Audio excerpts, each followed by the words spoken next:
Sagittarius.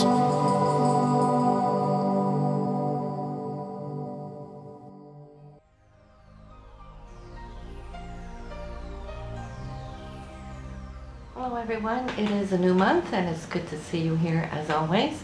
And before we start today, I would just like to thank you all for sharing.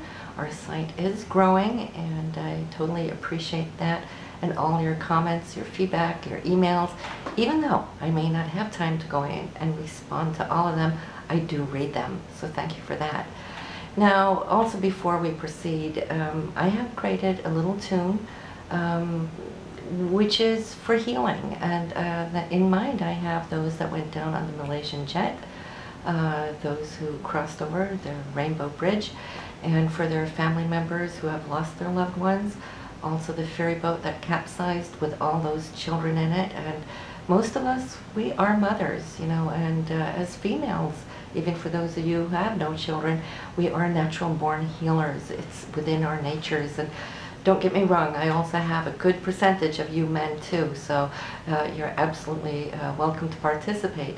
But I would like to ask you to take a moment to listen to this, and while you close your eyes and allow your hearts to open and send forth that healing energy, both to those who have departed, but also to those family members who are left back, and the hurt that they're feeling. So I thought I'd do this month. You'll find a button so you can just click through, listen, and then come back, and we shall see what's up for you here now this month.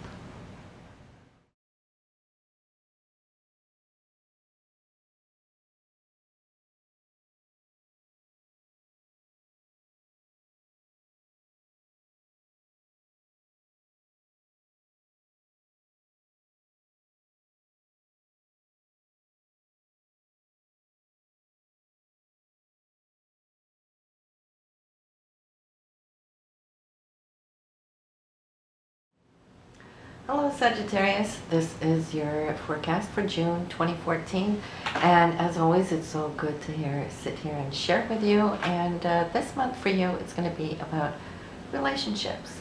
Relationships as in that with your significant other, or if you are single, it's also still about relationships. It's how you relate to those around you, especially those that you relate to one-on-one is going to be very focused here this year. And also, we always have a relationship, whether single or not, and that is the core of the relationship you have with yourself. Your inner chatter that goes on. You know, how are you listening to yourself? How are you responding to yourself? Are you really listening, or is it just this background white noise, right? So pay attention to what's going on here, because it's all now about finding a proper balance, and it's going to be more chatty on the inside as it will be externally, because the sun is now in the sign of Gemini, and Gemini is a talker, right?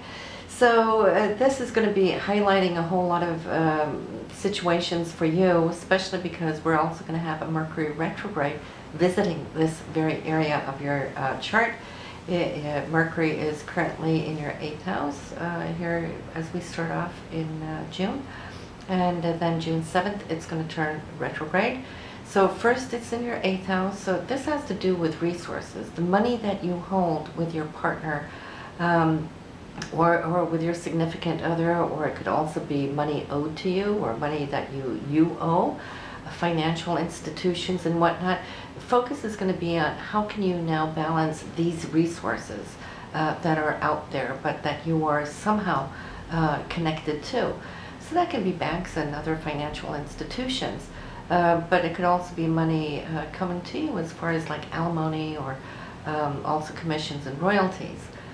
Now, above and beyond the financial aspect of the 8th house, it's also a Scorpion house, and so that's the house of intimacy, how we communicate, which is Mercury, communicate intimately with those that we care for. You know, how do we get in under the skin and relate on those deeper levels? You'll see how this is going to be highlighted too this month, and you will have until the 17th, I believe, yes, when it moves out of Cancer and the 8th house, and will move back into your 7th house and into the sign of Gemini. So from the 17th to July 1st, when retro is over, it's going to be relating more on the one-on-one basis, okay? So, and it brings back issues of the past, situations from the past. Since it's in the relationship house, it might be past relationships coming back in, wanting to be heard or settled, or if there wasn't a proper full closure, well then, you know, this is what the retrograde is helping you to do, so you can have these constructive communications, so we can let go and release karma as we go along. Venus this month is in the sign of Taurus, which is a beautiful place for Venus to be because it rules Taurus. So it's more, won't just say genuine, which it is, but it's so earthy, you know, it's the embodiment of beauty and love and all those things that we do love as far as good foods and all the luxury items and whatnot. So this month, it's going to transit through your 6th house for day-to-day routines. Venus also rules money, of course, so you might see how you're using your money here on a day-to-day basis, or where your money is going, and is it going to healthy things. The 6th house is all about health and diets, and so you might just tune into, you know, catching up with yourself of those things that can behoove you and your body. And also body, spirit, mind. We always got to see that as one. So all your chakras align there beautifully. But yeah, it's working out a little bit more, and Venus's appreciation of physical beauty, and so maybe you will see yourself in that light here this month. Then we have the new moon in your 8th house, so let's go back to that 8th house, because you have Jupiter there, you got Mercury there, and also this new moon. Now the new moon won't show up before the end of the month on the 27th, but you want to mark that on your calendar, because the new moon is always when we plant our intentions, when we have positive affirmations for what we need in our life right here, right now, but also it's spawning it ahead 12 months, because it's going to be a full year before Mercury comes back to this area. So what do we want to focus on in the 8th house? Well, for one, we want to focus on that our resources can improve, our banking relationships can improve, our taxes, money owed to us can improve, any kind of royalties and commissions, that you can set it up now, that things can now start paying off in the months to come. Any of that nature here is going to be really important. I see you just ticking away at it, and be creative too, because you might come up with some ideas how you can advance, how you can grow this area and earn more by having Mercury there, at least direct, okay, until the 7th when it goes retrograde. But even in the retrograde, retrogrades are good, and I tend to love them because it gives us that extra time so we can deepen our focus, because when the planets are direct, we just straight ahead. And yes, we might have good ideas, but we don't have time to act on it because the here and now becomes more important. Retrogrades allows us to slow down that part of our mind so we can focus on this or that, you know, genius idea, and then work it, tweak it, so that when the planet moves direct again, we can incorporate and embed it and grow from it and benefit from it. So when Mercury turns retrograde on the 7th, well, first and foremost, what we don't want to do is sign any contracts. That's always a big no-no when we have it, only because these agreements, and especially here when it has to do with money, won't work out, or they will be delayed, and then they have to be redone, and so just a lot of mess, a lot of red tape. But you can talk, you can communicate, you can brainstorm, you know, you can dish things out, do it on paper for yourself, but just don't sign. Mercury is going to be retrograde until July 1st, so you want to hang in there, you know, and work it really, really well, and then sign later. But in this retrograde period, it will be in the 8th house until the 17th. Then it's going to move into your partnership house. So in that area up till June 17th, yeah, try to figure out, brainstorm a little bit, play, crunch numbers. It's a number house just like the second house.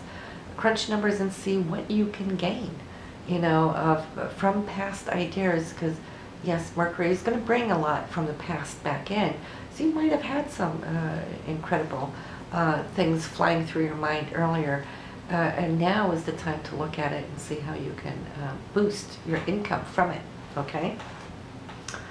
So then we have Mars. Let's talk a little bit about Mars finally now going direct ever since May 19th, 20th there. And so that is in your 11th house for hopes and dreams and wishes, all of those good things.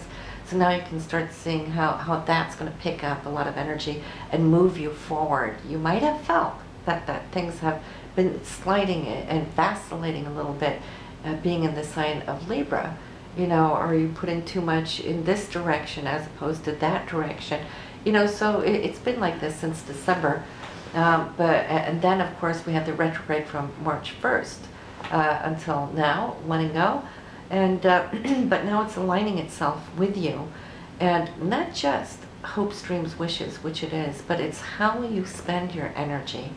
And spending it in a way that it can bring harmony and balance. This is hopefully the lesson that we all have gotten from Mars going through Libra, which is scales. How harmonized are we now after all of this? Now that Mars is picking up and starting to move forward again, and it's going to pick up speed, you know, so now is the time to get on board. And you know, especially after all this grand square that or the grand cross that we've been working on, is really, you know, put us between a rock and a hard place in so many ways. But as this is now loosening up, and Mars is moving away from here, Jupiter is moving away from here, did we get the message? Did we learn what we needed to learn? Where can we expand with that Jupiter? Where are we pointing our Marsian energies, our drive, our goals? Are we now heading down the right road? So, you know, even these severe aspects that we've been going through, which have been difficult, but you know, we can't finger point at them and judge them, because they're there for a reason. They're there for our higher good, so that we can come to see and see through the appearance of, and then harness this energy and benefit from it. So hopefully now you're going to start seeing how this Mars is going to align yourself to your hopes and dreams, and it is actually asking you to open your goals towards a certain window. And think about a diamond with a lot of facets, right? Mars is our actions, moving from one facet to the other throughout the year. Mars takes 2 years to go around the chart once. Right now, though, the 11th house for you, I feel, has to do with groups and organizations and networks and social networks. Now, if you can take that Mars, which only you in your sign has in this area, and you focus it out towards groups, somehow there is going to be this golden door that can open up for you. Because the 11th house has to do with masses. Think about the internet masses, right? So there might be something here that you can touch upon, you know, and bring home. And if your research there has been good, I know Jupiter has been working, you know, in the back of your mind here, and also in your conscious mind, of how can I generate more from that 8th house? Royalties, commissions. So in it, I'm seeing that you tie those two together, you can do something there, Sag, and I'll be really happy to hear from you finding your golden key. Just put a comment down below, because it's exciting to see, because you're working through so much of the old karma with that Saturn in the 12th house, and I know, you know, it's wearing on you. But, you know, that Saturn is retrograde and will be to July 20th, 21st. And when we have retrograde of old karma, especially in this area of the 12th house, it's for a reason. It's letting go of your old belief systems. And it's something you're hanging on to really tight, because it's in Scorpio. And the opposite sign of Scorpio is Taurus, so there might have been some dogmas and belief systems that you tightened deeply too. But as you release and let go of that, what Saturn actually is doing is helping you complete a 28-year cycle, looking at all the highs that you achieved, okay? And that's wonderful, and you want to pick those stars, of course.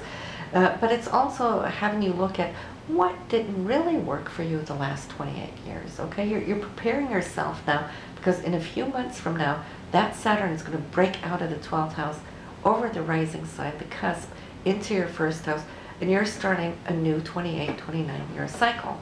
So you want to make sure that the things that you want to be different, that they are all aligned in your mind.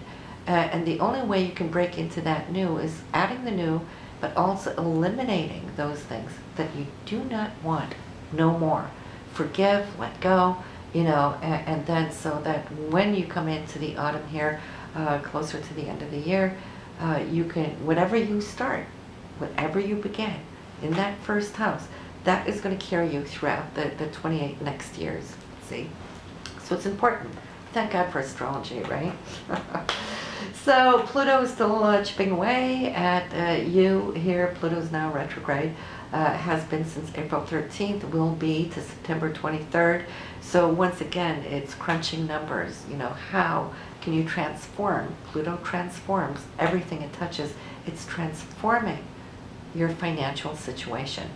And when that's retrograding, maybe you will have flashes and insights of some ideas that you had in the past, just like Mercury in that 8th house is flashing now. Pluto might say, hey, how about this or that? You've known about this or that situation or opportunity, but you never acted on it. It's looking at your worth, your self-worth. It's looking at your talents. What talents do you have? This is, you know, in the sign of Capricorn, and Capricorn is very ambitious, and in order for you to really break down the old structures of Capricorn, you know, as you're seeing it's falling, it's only because the universe knows so well something new is now breaching, coming up. And in that, you will see that you can transform your financial situation forever and ever, the rest of your life, once Pluto is done with you. But it's still going to be here for a long time. So it's going to be giving you certain opportunities, but it's always up to the free will. What are you going to act upon, right? So, and talk about creativity, talk about that talent, and not just the talents and skills that you have. And you, Sagittarius, you're so full of it. You're so expressive, right? Then we look to your 5th house, and this is the house of creativity. Now, what do you have there? You have Uranus. Uranus is full of genius insights, and insights that can come to you when you expect it the least. You know, you could be making yourself a hot dog, and here comes this brilliant Einstein idea to you. It just downloads to you. It could be a stream of a vision. It could be a song that comes to you, or whatever it is, however you express your creativity. But act on it. Don't just receive it and go, yeah, that was great. If you don't act on it, you're throwing away the gems that the universe is giving you. And let me tell you though, the universe isn't just giving you pebble stones, it's giving you incredible gemstones. You're getting emeralds and diamonds and whatnot, because if you act on it in this area, and Uranus rules the 11th house, and what did we just say about you in the 11th house? It's out towards groups and organizations, networks, social networks, and so forth. It rules the internet. Now, if you take some of your talents and skills, which is now in this 5th house, and act upon it with Uranus, let me tell you, maybe that's what your message of Pluto in the 2nd house is. If you do it right, if you follow through, not just think, but do, and become more proactive of it, you will see that you're going to start transforming that golden goose egg there in your 2nd house. So trust me on this, Sagittarius. It's wonderful. I mean, it's magic in your chart. None of these aspects, Pluto or Uranus, is going to move too quickly, so you have time, but you know, we have to live like there's no tomorrow. Why wait to tomorrow? Today is when you can transform your life. So, you know, get on with it, right? What else do we have here? Okay, we want to start talking about top of the month, the dates that you can expect certain things now to come in. And we have Venus and Neptune. Venus is love, it's also money, but Venus is, yeah, that physical love, whereas Neptune is the higher octave of love. So there's the spiritual union and something that feels very ideal on the 4th. So great time to go out for a date or meet somebody new if you're single. On the 6th, you can have an unexpected surprise come your way. And for you, this will be between 7th house, 5th house, that's you, and partnerships, or something can come from your partner, which is quite creative, or somebody you speak with one-on-one might just trigger that creativity that we just mentioned here in the 5th house. And then on the 7th, Mercury goes retrograde, and no signing any documents or buying anything expensive after the 7th until July 1st. And then the 8th, another romantic evening, maybe even a little deeper than just the romance itself. It's more about relating deeply towards one another. Venus and Pluto, it gets deep down into that core of self and partner, and therefore there becomes a lot of healing energy in this. Like old wounds can just be washed away here on this day, but it's also a great time for those of you trying to get pregnant. Well, hey, we got a lot of good energy going on the 8th for that to happen, especially here. I feel this Pluto-Venus is very fertile because of Venus being in Taurus, see? So I get those questions all the time. When will I be pregnant? Great time on the 8th. Neptune goes retrograde on the 9th, and Neptune is that higher consciousness, the higher octave of Venus. So it's hopes, dreams, visions, and when it goes retrograde, it means that it's going to circle back around into our consciousness, those things that are going to be echoed or re-echoed into our mind. And Neptune is, it's the repeater system, not just because of retrograde, but Neptune, see, is also the addictive voice, and we can have great addictions, good addictions, healthy addictions. We can have bad addictions, but it is what keeps whispering, you know, telling you again and again, echoing. So when it is retrograde, yes, there might be things coming from the past now that as an inspiration can start echoing in your mind. Just watch out for the lower Neptune vibration though, because that can take you to a lower place of negative addictions. But the good ones, we want that. Hey, that's like getting back on board, meditating and so forth, doing our yoga, you know, searching for higher consciousness can be wonderful for your spiritual development, okay? So yeah, great for that here, Sag. So we have a couple of dates that we want to be a little aware of. It is the 12th and the 14th. On the 12th, we got Venus and Saturn opposed to one another. So it might be a money issue. It could be you, the government. Saturn could be the government, or it could be someone else that you feel might be restricting or holding something. But then again, you know, when we have these energies at work, this is when we work through it. Okay, this is when we put our best foot forward. And taking the self-mastery of that Saturn within ourselves, the responsibility within ourselves, rather than the projection of Saturn in the outside world, which then becomes whoever rules, you know, whether that is parents or whether it is whoever else, the boss or the government. So yeah, it's that time to kind of balance these two forces together and look at what Venus can do for you from the 6th house area, which is your day-to-day routines. So taking on that energy can actually lift and raise such a beautiful vibration and harmony for you in a creative sense, you know. So I think this could be good. But then we have on the 14th where something is coming a little head-to-head with Mars and Pluto. So that could be a disagreement. Mars wants one thing. Mars in your chart is that 11th house, and Pluto here in the 2nd house. You might just feel that something is blocking, or there could be someone out there in the circle of friends perhaps also going through a little bit of a distortion, or it could also be you creating something. Whatever that is, you'll know what it is The thing is, key is to recognize it before it happens and then lay low, you know, confront what you need to, but be careful not to be too trigger happy, because Mars just acts, you know, and we can't take words back. And so, but yeah, it has to do with something with worth and self-esteem, second house, or also money issues here. So on the 17th, though, Mercury moves back into Gemini, so that will be out of your 8th house back into relationship house. And we spoke about that earlier. Until July 1st, you will have the opportunity to kind of tie up all loose ends and whatnot, create whatever closure that you need to. That will be happening here in the last part of the month. But on the 18th, Venus and Jupiter really hitting it off well here. Joyful day, there's expansion. Venus again in your 6th house, Jupiter here to the 8th house. So you might see that there might be some money coming to you on this day, perhaps. Now in love and relationships, could be something here too that just seems very on the up and up and quite jovial.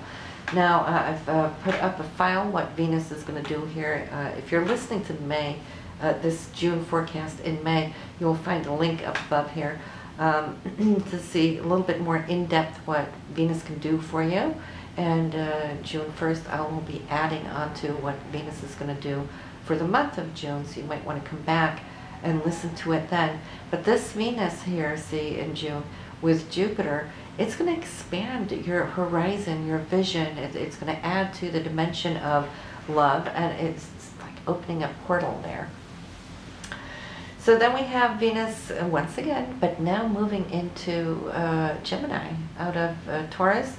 That would be out of the 6th house for your health and day-to-day, into the relationship house. This is why it's going to be so exciting for you here at Sagittarius in June. So do come back and listen to that video. But having it in Gemini for you, and in the area of the committed other, or your spouse, or whoever you relate to one-on-one, Venus is going to radiate, it's going to shine, and it communicates, because that's what Gemini does, see? It articulates, it expresses feelings of what? Feelings of Venus, feelings of love. So you will be hearing it, and you might find yourself communicating it more too. And that, of course, creates a beautiful synergy between you and the other. You'll be having that all through the rest of June and way into July, so we'll talk more about that in next month's forecast. But then a swift decision on the 25th, Mars-Uranus, so that's your 11th and 5th house, kicking into action here, having to make a choice. Are you going to do this or that? Okay, it might come out of the blue for you, but this opposition here doesn't have to be a negative. We tend to look at oppositions as, you know, the polar end of where you're at, but not necessarily so, because when we can embed the opposite is when we become like whole. It's like, to be a full Sagittarius, you have to embed your opposite sign, which is Gemini. For Pisces, well, to be a whole full Pisces, you've got to embed the shadow, which is Virgo. You know, so when we embed the oppositions is when we get the full pot, not just half the pot. So if the decision is good, that's great. But it can happen that you might have to do it so swiftly that you may not have time to consider, you know, the next steps or the consequences. So make sure that you take a little step back before, you know, triggering anything, just because Mercury is a little, you know, off board here with us, being retrograde too. So not too swift, but sometimes it's good. Sometimes an opportunity you have to grab quickly, or it's going to be gone. So it's all left up to your determination there. Then we're going to end the month on a very romantic note. Put this on your calendar here, Sagittarius. It's candlelight dinner. Now, if June 4th was good for you, you will have it again here on the 29th, but even more, because now we have a full trine. We only had a half of the trine. We had a sextile on the 4th. So if that was good for you, you can only imagine 29th being even better. And this is here for you here from the 7th house, okay? And to Neptune, excuse me, where did Neptune just work? But there was a little time warp. Yeah, so this is coming here between you and the ability to actually ground this energy down beautifully here in such a way that you can actually feel there's a sense of celebration. So this is what we have for you in June, and I'm, as always, looking forward to do your forecast for July. So I'll see you next month. But before you leave, listen to your moon and your rising sign. Take care now.